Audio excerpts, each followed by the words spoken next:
ደግሞ ሴት ልጅ የምትመክራት በስምንት ቦታ አይመከርም በስምንት ጊዜ አይመከርም ስምንት አይነት ቦታዎች አንደኛው በሰው ፊት አይመከርም ሁለተኛው በራባት ሰዓት ሶስተኛው በደከማት ሰዓት አራተኛው በሐዘን ሰዓት አምስተኛው በብርድ ሰዓት በጣም ኃይለኛ ብርድ ባለበት ወቅት አይመከርም ቀጥሎ ሀይድ በሆነ ሰዓት አይመከርም ሀይዱ ራሱ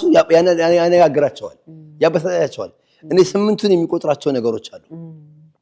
ፈኢዙሁነ ምከራት ነው የሚለው የመጀመሪያው ስቴፕ ስትመክር ደግሞ አመካከር ደግሞ ስርዓት ያለው አመካከር ይሁን ሀዲያ እየሰጠ